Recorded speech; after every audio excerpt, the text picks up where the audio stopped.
నమస్తే, welcome to the channel మనం TV. నేను పవన్. అధికారం శాశ్వతం అనుకుంటూ అనేక అక్రమాలకు పాల్పడిన వైసీపీ నేతలు ఒక్కొక్కరుగా అరెస్ట్ అవుతున్నారు. ఈ నేపథ్యంలోనే గత అవినీతి ప్రభుత్వంలో ఆరోగ్య శాఖ మంత్రిగా చేసిన విడుదల రజనీపై కూడా కొన్ని ఆరోపణలు వస్తున్నాయి. ఆరోపణలు ఏసీబీ కేసు వరకు వెళ్ళాయి. ఆ ఏసీబీ కేసు నేపథ్యంలో ఆమె అరెస్టు కోసం కూటమి ప్రభుత్వం తరపున అధికారులు చర్యలకు రంగం సిద్ధం చేశారు. దానికోసమే గవర్నర్ పర్మిషన్ కోసం కూడా లేఖ రాయడం జరిగింది. ఇక రేపో మాపో ఆమె కూడా ఓచలు లెక్క పెట్టబోతున్నారా? దీని గురించి విశ్లేషిద్దాం. మనతో పాటు అందుబాటులో ఉన్నారు సామాజిక రాజకీయ విశ్లేషకురాలు కృష్ణకుమారి గారు. నమస్కారం అండి. నమస్తే. చూస్తున్నాం, వరుసగా అధికారం శాశ్వతం అనుకుని అరాచకాలకు పాల్పడి, అక్రమ దందాలకు పాల్పడి, అవినీతి చేసిన తిమింగలాలు మొత్తం వరుసగా ఓచలు లెక్క పెడుతున్నారు. అవాకులు చవాకులు పేలిన నాయకులంతా ఇప్పుడు తమ కర్మను అనుభవిస్తున్నారు. ఇప్పుడు ఆరోగ్య శాఖ మంత్రిగా చేసిన విడుదల రజనీ కూడా ఈ ఖాతాలో చేరబోతున్నారా? ఎలా చూడాలి? అంటే విడుదల రజనీ అనే కాదు, ఎవరు చేసినా తప్పదు. దుష్ట శిక్షణ, శిష్ట రక్షణ జరగాల్సిందే కదా. అవును. కాకపోతే కొన్ని లేట్ అవుతుంటాయి, కొన్ని వెంటనే జరుగుతుంటాయి. సరే, మొదలైంది విక్రమార్కుడు సినిమాలో వాళ్ళందరూ రైల్వే స్టేషన్ దగ్గర వరుసగా కూర్చొని ఫస్ట్ నన్నే కొట్టండి అని అడిగినట్లు ఇలా వరుస అయితే రెడీగా ఉంది. ఈ రెడీగా ఉండటానికి కారణాలు ఏంటి అనేది మనం చూసుకోవాలి. అంటే నిజంగా వీళ్ళు వాటికి పాల్పడ్డారా, వాటికి ఆధారాలు ఉన్నాయా లేదా అనేది చూసుకోవాలి. ఇప్పుడు బోరుగడ్డ అనిల్ కావచ్చు, పోసాని కృష్ణమురళి కావచ్చు, ఇట్లాంటి వాళ్ళు మాట్లాడిన దానికి చాలా ఆధారాలు ఉన్నాయి, పబ్లిక్లోనే ఆధారాలు ఉన్నాయి.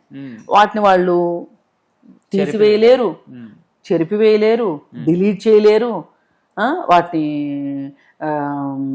ఏమంటారు, ఏవో కొడతాం కదా, స్ట్రైక్లు కొట్టలేరు, ఏమీ చేయలేరు. అంటే భౌతికంగా ఉన్న ఆధారాన్ని చెరిపేయగలిగిన ప్రజల మనసులో ఉన్న ఆధారాన్ని ఎప్పటికీ చెరపలేరు. ప్రజల మనసులో ఉన్న భావాలు కోర్టుకు సంబంధం లేదు. అవును. కోర్టుకు కావాల్సింది ఆధారాలు మాత్రమే, సాక్ష్యాధారాలే కావాలి. ఆ సాక్ష్యాధారాలు ఈ సోషల్ మీడియా పుణ్యం అంట. ఒకప్పుడు బహిరంగ సభల్లో మాట్లాడితే ఎవరూ రికార్డ్ చేయకపోతే చేయగలిగింది ఏమి లేదు. ఒకవేళ రికార్డ్ చేస్తే కూడా అది నా వాయిస్ కాదని కూడా తప్పించుకోవచ్చు. కానీ ఇప్పుడు ఇన్ని ఛానల్స్ లో వచ్చింది, నేను కాదు, నాకు సంబంధం లేదు, నాకు తెలీదు, గుర్తులేదు అని చెప్తే అవదు, నడవదు. అందుకని చెప్పి చచ్చినట్టు కేసులు ఎదుర్కోవాల్సిందే. దానిలో ఇప్పుడు ఈమె కేసు కూడా వచ్చింది. ఈమె కేసు గురించి ఏసీబీ కేసు నమోదు చేసింది, అరెస్ట్ చేయటం కోసం. మరి మాజీ మంత్రి కాబట్టి ఆవిడ్ని గవర్నర్ దగ్గరికి వెళ్ళి పర్మిషన్ తీసుకోవటం కోసం, అంటే 17A కూడా అడ్డు రాకుండా ఉండటానికి వీళ్ళు ఆ విధంగా ముందస్తు జాగ్రత్తలు తీసుకుంటున్నారు. అయితే మేడం, ఇక్కడ ఆమె చేసిన మంత్రిత్వ శాఖకి ఆమె పైన వచ్చే ఆరోపణలకి సంబంధం లేకుండా ఉంది. ఆమె ఒక నియోజకవర్గ ఎమ్మెల్యేగా చూస్తే ఆ నియోజకవర్గ పరిధిలో ఉన్న ఆ కార్మికులపైన అక్రమ దందాలకు పాల్పడిన వచ్చిన ఆరోపణలో ఎంతవరకు నిజం ఉందనుకోవచ్చు? ఈ కేసు ఎంతవరకు నిలబడే అవకాశం ఉంటుంది? అంటే ఒకటండి, ఆవిడ, నేను అనుకున్నాను విడుదల రజనీ మీద కేసు అంటే ఆరోగ్య శాఖలో అయ్యి ఉంటది అనుకున్నాను. కానీ చాలా గమ్మత్తుగా క్వారీలకి సంబంధించిన కేసు అని చెప్పి తేలింది. ఇదేంటబ్బా, ఆమె దందా చేయదలుచుకుంటే ఆమెకు అంత పెద్ద ఆరోగ్య శాఖే ఉండగా ఆవిడ ఈ దందాలకు ఎందుకు పాల్పడిందబ్బా అనుకుంటే, వాస్తవానికి వస్తే ఆమె నియోజకవర్గం పరిధిలో ఉన్న క్వారీలు వాళ్ళందరినీ మీ దగ్గర ఈ లోపాలు ఉన్నాయి, మీకు ఇంత డబ్బులు పడతాయి, ఇంత ఫైన్ కట్టాల్సి వస్తారు అని చెప్పి ఫస్ట్ అధికారులు వెళ్తారు. అధికారులు వెళ్ళి చెప్తే అప్పుడు అధికారులు ఏం చెప్తారంటే, మీకు 100 కోట్లు 50 కోట్లు ఫైన్ పడుతుంది అని చెప్పి వాళ్ళని చెప్తారు. అంటే వాళ్ళని ఒక రకంగా ప్రిపేర్ చేస్తారు. అంటే వాళ్ళని డబ్బులు ఎట్లా కట్టలేరు కాబట్టి ఎంతో కొంతకు మాట్లాడుకుని బయట పడిపోదాం అనుకుంటారు.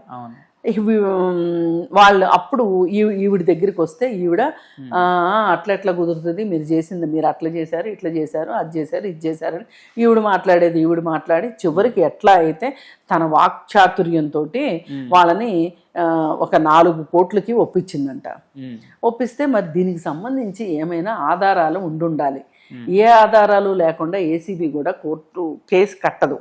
కేసు కట్టాలి అంటే నేను నిరూపించగలను అనే ఒక ధైర్యం ఉంటేనే కేసు కడతారు కదా. మరి ఈ పరిస్థితుల్లో ఈవిడ వాక్చాతుర్యంతో ఒప్పించగలిగింది కానీ చట్టం కళ్ళు అయితే కప్పలేదు కదా. ఈ ఒకప్పుడు కూడా గతంలో ఈవిడ వాక్చాతుర్యం ఎట్లుందో అందరికీ తెలిసిందే. ఇప్పుడు ఆవిడ్ని అందరూ సైబర్ మొక్క అని పిలుస్తుంటారు పాపం, ముద్దు పేరు. ఒకసారి ఒక మీటింగ్ లో మాట్లాడుతూ ఆవిడ, నేను చంద్రబాబు నాయుడు గారిని సార్ మీరు నాటిన సైబర్ సిటీలో మీరు నాటిన మొక్క సార్ ఈ రజనీ అని చెప్పి మాట్లాడిన మనిషి ఆ వాగ్దాటి తోటి తెలుగుదేశం పార్టీలో పనిచేసి అక్కడ ఏవో ఈక్వేషన్స్ దెబ్బతింటే వెళ్ళి వైఎస్ఆర్ పార్టీలో చేరి అక్కడ ఎమ్మెల్యేగా గెలవటమే కాకుండా మంత్రిగా కూడా చేసింది. సరే మంత్రిగా చేసినప్పుడు ఏమన్నా సరిగా చేసావా నువ్వు అంటే ఆ రోజు మీరు చేసింది అక్రమ అరెస్ట్ ఒక రకంగా. ఇప్పుడు అచ్చెన్నాయుడిని అరెస్ట్ చేసి ఎన్నో కిలోమీటర్లు ఇటు అటు తిప్పి జైల్లో పెట్టారు. తీరా చూస్తే ఆయన చేసిన ఈఎస్ఐ స్కామ్ గురించి అని చెప్పి అన్నారు. అంటే తీరా చూస్తే అందులో స్కామ్ ఏమీ లేదు, ఆయన శుద్ధపోసులాగా బయటకు వచ్చాడు. మరి మీరు కూడా అట్లాగే నిరూపించుకోండి, రేపు పులిగడిగిన ముత్యం అంటారు కదా, ఆ విధంగా మీరు నిరూపించండి.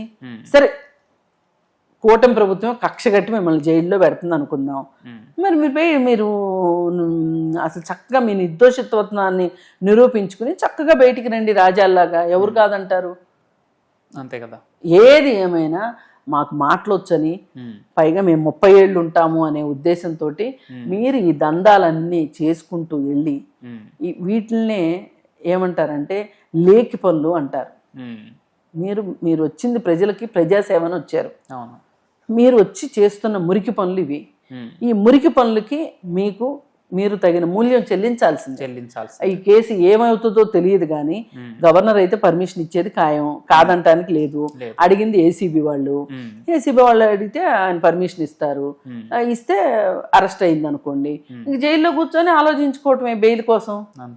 ఇప్పుడు సాక్షాత్తు ముఖ్యమంత్రి కూతుర్నే అరెస్ట్ చేశారు, కవిత వెళ్ళి ఢిల్లీ జైల్లో కూర్చోలా.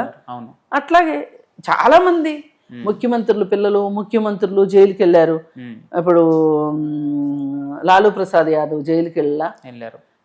మరి ఆయనకంటే మీరేం పెద్ద లీడర్ కాదు కదా. అందుకని ఏంటంటే ఏదైనా బుర్రా బుద్ధి సరిగా ఉంటే ఇట్లాంటివి జరగవు. మీకు బుర్రా బుద్ధి సరిగా లేకపోవటమే కాకుండా అత్యాశ, అధినాయకుడి దగ్గర మార్కులు కొట్టేయాలి,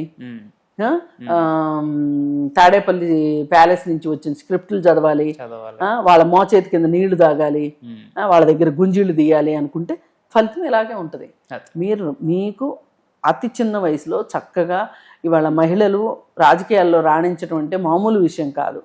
మీకు అంత మంచి అవకాశం వచ్చినప్పుడు మీరు దాన్ని సద్వినియోగం పరుచుకోకుండా, మీ వ్యక్తిత్వాన్ని పెంచుకోకుండా, మీ వ్యక్తిగత ఇమేజ్ కూడా ఉంటుంది ఇందులో, అన్నిటిని మీరు పక్కన పెట్టేసేసి ఏదో అన్నమో రామచంద్ర అని ఏడ్చే వాళ్ళకి మాదిరి డబ్బులో రామచంద్ర అని ఏడ్చుకుంటా ఈ విధంగా పాపిష్టి సొమ్ము సంపాదిస్తే, ఇప్పుడు ఎవరైతే వాళ్ళ అధికారంలో ఉన్నప్పుడు గొడ్లలో నీరు కుక్కొని వీళ్ళు అడిగిన డబ్బులు ఇచ్చాడో, అధికారం మారేసరికి వాళ్ళకి తెలివి వచ్చింది, అప్పుడు మనం ఆడుకున్నారు కదా, ఇప్పుడు మనం ఆడుకుందాం అని చెప్పి కేసు పెట్టారు. అందుకే సాధ్యమైనంత వరకు రాజకీయాల్లో శత్రువుల్ని పెంచుకోకూడదు.